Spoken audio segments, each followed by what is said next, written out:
अस्सलाम वालेकुम friends, how are you all. सबसे पहले तो थैंक यू बहुत सारा लास्ट वीडियो में इतना सपोर्ट करने के लिए। सोचा नहीं था कि इतना अच्छा रिस्पांस मिल जाएगा। Big thanks to all. अब आ जाओ टॉपिक की तरफ। कहावत थी कि 7 पुश्तें बैठ के खाएंगी, लगता है वो 7वीं पुश्त हम ही हैं। पहला रमजान है जिसमें इंसान और शैतान दोनों ही बंद हैं। खैर छोड़ो ये बातें, ये बताओ रोजे कैसे गुजर रहे हैं। सिंगल्स को ये शिकायत है कि एक और रमजान आ गया और उन्हें सहरी में उठाने वाली नहीं मिली। मेरा तो इतना लाइफ खराब हो गया है, इतना लाइफ खराब हो गया है मेरा।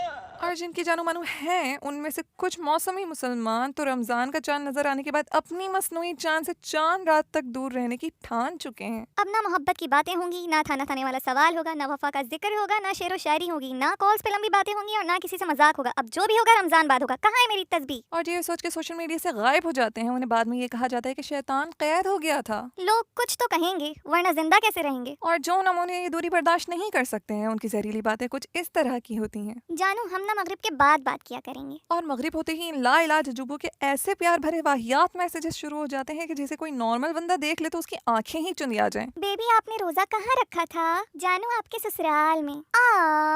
धुतकार। जानू आप मेरी लाइफ लाइन हो और मैं आपकी क्या हूँ? अब मत पूछना कौन हो तुम, मेरी अफ्तारी का पकोड़ा हो तुम। ये लोग इतने कोई ख्वार है कि इन लोगों का एक दफा से दिल नहीं भरा तो आजकल दो दो बार गुड मॉर्निंग गुड नाइट बोले जा रहा है। अरे हद हो गई भाई, कैसे हजम हो जाती हैं ऐसी नाकाबिले बर्दाश्त बातें। वो मजनू की औलादे भी अपनी अपनी जानों को सहरी में उठाने का कह रहे होते हैं, जो खुद जुम्मा जुम्मा रोजा रखते हैं, वो भी अम्माओं की गैर एलानिया छित्रोल के बाद। पहले माएँ बच्चों को उठाती थी और अब कुछ खुशनसीब शाहीनों को ये सोचकर मोबाइल इस्तेमाल करने पर घर वालों से ताने नहीं मिलते हैं कि बेफिक्र होकर सो जाओ, अगर अलार्म से आंख ना खुली तो ये निकम्मा तो है ही। शक्ल तो ऐसी है नहीं कि इस घोंचू को कोई लड़की मुंह भी लगाए तो पबजी या लूडो स्टार में ही नींद हराम करेगा। खैर है, इसके होने का कोई तो फायदा हो। पाकिस्तानी कौम चाहे जितनी ही जल्दी सहरी से फारिग क्यों ना हो जाए, मगर अजान से 3 सेकंड पहले पानी पीना तो फर्ज है। जब आवाज आती है मुसलमानों सहरी का टाइम खत्म हो गया है, खाना पीना छोड़ दें। सहरी में पेट को टैंक समझ के पानी कसीर मिकदार में पीने का ये मतलब नहीं है कि वो दिन भर आपके मैदे में जमा रहेगा। ये खुसूसियत सिर्फ ऊंट में ही पाई जाती है, लिहाजा पेट को तरबेला डैम ना बनाए। मैंने इतना पानी पिया जितना पिया जा सकता था,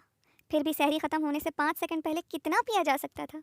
आए हाय हाय हाय आए हाय हाय हाय। सहरी के बाद ये समझ नहीं आती कि पेट में पानी है या पानी में पेट। बिल्कुल रिक्स नहीं लेने का है। मतलब फायदा, सहरी में 5 लीटर पानी ही क्यों ना पी लो, मगर फजर की अजान के फौरन बाद ही प्यास लग जाती है। और फिर कहते हैं आज एहसास हुआ कि थर्स्टी क्रॉक कितनी तकलीफ में था। आजकल तो बंदा जब तक सहरी में ऑनलाइन ना हो या अल्हम्दुलिल्लाह सहरी डन की स्टोरी ना लगाए तब तक कोई मानता ही नहीं है कि उसने रोजा रखा है। सहरी करते ही सो जाने वाली कौम सुन लें, चेहरे पे हकीकी नूर फेयर एंड लवली या फायजा ब्यूटी क्रीम से नहीं बल्कि नमाज फजर पढ़ने से आता है। शैतान तो कैद है, फिर ये बिना नमाज पढ़े सोने का आइडिया कौन दे रहा है? जरूरी नहीं कि पहले माँ से लित्तर पढ़े फिर ही नमाज पढ़ोगे। जा जाके फजर पढ़, खाली सहरी करके सो जाता है नालायक। बेहतर है इज्जत से खुद ही नमाज पढ़ लिया करो और दुआ करो कि अल्लाह तुम्हें तुम्हारी जैसी औलाद ना दे। और जो लोग सो सो के रोजा गुजारते हैं ना, लगता है सवाब भी उनके बेड को ही मिलेगा कि पूरा दिन इस नेस्ती चिलगोजे को बर्दाश्त किया है। ऊपर से ये माँ से गालियों की हवाई फायरिंग अलग से सुनते हैं। ऐसा रोजा नहीं होता, इसे फाका कहते हैं जो तुम करते हो। ऐसी गंदी पलीद औलाद मुझे ही मिलनी थी। सारा दिन ऐसे फैले पड़े सोए रहते हैं कि घर वाले भी शक में आ जाते हैं कि ओ भाई जिंदा भी है कि लुढ़क गया? और फिर उठकर कहते हैं What a busy day! और नस्वार और सिगरेट वाली आवाम का तो हाल दोपहर तक देखने वाला होता है कि ऐसा लगता है जैसे जायदाद से बेदखल करके लात खा के घर से निकाल दिए गए हों। इस बार लॉकडाउन में उन भूखों का बड़ा बुरा हाल है जो हर आते जाते बंदे के पीछे इफ्तार की दावत के लिए लटकते थे। उन बेचारे नियतों को इस बात का गम खाया जा रहा है कि वायरस की वजह से इस बार कहीं किसी से इफ्तारी की दावत नहीं आएगी। ये कौम तबाही की तरफ जा रही है। और बातें बड़ी बड़ी करते हैं कि जिसने इफ्तारी ना करवाई वो लैलतुल कद्र पे मैसेज करके माफी की उम्मीद ना रखे मुझसे। अब भी वक्त है, दावत दे दो इफ्तारी की, फिर लॉकडाउन जाने और मैं जानूं। यही वो लोग होते हैं जो दिन में हर 2 मिनट बाद कह रहे होते हैं कि हाय रोजा लग रहा है, हाय अल्लाह कितना वक्त रह गया, आज दिन तो गुजर ही नहीं रहा। वैसे इफ्तार की तैयारी बड़ी जोरों शोर से चल रही होती है। यूट्यूब से सीख सीख कर नए नए एक्सपेरिमेंट्स भी हो रहे होते हैं। अम्मी चाट मसाला कहाँ रखा है? इसमें नमक कितना डालूं? अम्मी फ्रिज से जरा चटनी पकड़ाना। ये कड़ी पत्ता क्या होता है?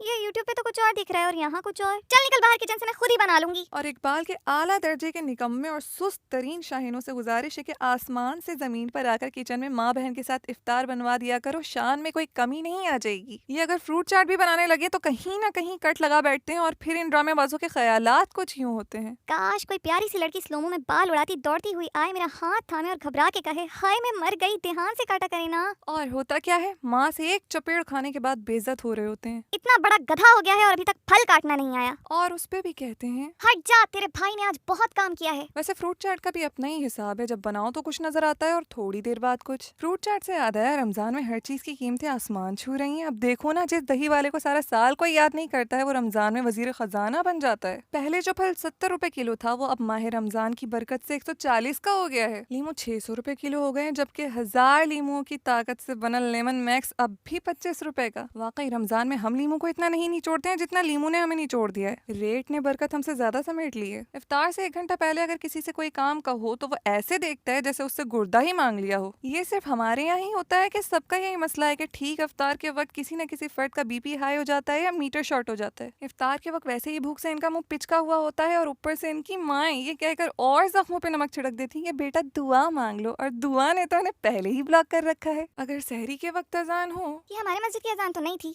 एक और गिलास पानी पी लेता हूँ। और अगर मगरिब के अजान हो, खोल लो रोजा, अजान तो अजान होती है चाहे किसी भी मस्जिद की क्यों ना हो। शुक्र है अफ्तारी का ऐलान लड़कियां नहीं करती हैं, वरना मेकअप करने तक इशा हो जाती और तब तक 2-3 शहीद हो जाते। मुसलमानों पर तो सिर्फ रोजे फर्ज हुए थे, पकोड़े तो हमने खुद किए हैं। रमजान में जो कुछ भी बनता है सब मजे लेकर खाते हैं। वैसे पाकिस्तान भी तो रमजान में ही बना था ना। नहीं, वो मैं ये कह रही थी कि समझ नहीं आता है कि सहरी में भूख ठीक से लगती नहीं है और अफ्तारी में खाने से ज्यादा पिया जाता है, तो फिर ये चर्बी आखिर चढ़ती कहाँ से है। नोट, ये बातें उन भुक्कड़ों के लिए नहीं है जिनके पेट में जिन होता है, जो अफ्तारी हो या सहरी लिहाज नहीं करता बल्कि दूसरों का वलीमा समझ के इस तरह टूट पड़ते हैं कि मगरिब की नमाज में रुकू में जा भी नहीं पाते। बड़ी ही दुश्वारी होती है, इसी चक्कर में तो कुछ लोगों का वजू भी टूट जाता है। माफ करना, गुस्से में इधर उधर निकल जाता हूँ। सिर्फ वायरस को ही नहीं, अपने आप को भी फैलने से रोकें। अपने पेट में नजरे करम फरमाएं, समझाएं इसे। डियर टमी, क्या तुम्हें अलग से समझाना पड़ेगा कि लॉकडाउन है, बाहर नहीं निकलना। इफ्तार के बाद यूं लेट जाना जैसे किसी को 2-3 बोतलें खून की डोनेट कर आए हो। थोड़ा सा कम खा पी कर इस मसले पर काबू पाया जा सकता है। और कुछ लोग तो नमाज के बाद मोबाइल ऐसे उठाते हैं जैसे कबूलियत का मैसेज आना हो, और मैसेज भी क्या आना होता है। रमजान मुबारक,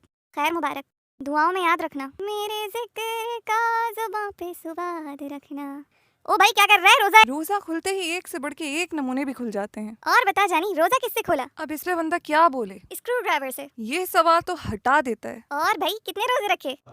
ये बातें बताई नहीं जाती, नजर लग जाती है। भाई क्यों बताएं, तुमने अफ्तारी करवानी है, कमाल करते हो। और उससे भी ज्यादा गुस्सा तो इस मैसेज पे आता है। रोजा कैसा गुजर रहा है? खुद रख के देख लो, अजीब कीड़े हैं। और उन लोगों को तो 21 लितरों की सलामी जो ये सवाल करते हैं। रोजा है? हाँ है, शक्ल से तो नहीं लग रहा है। हमारा तो इंसानियत से विश्वास ही उठ गया।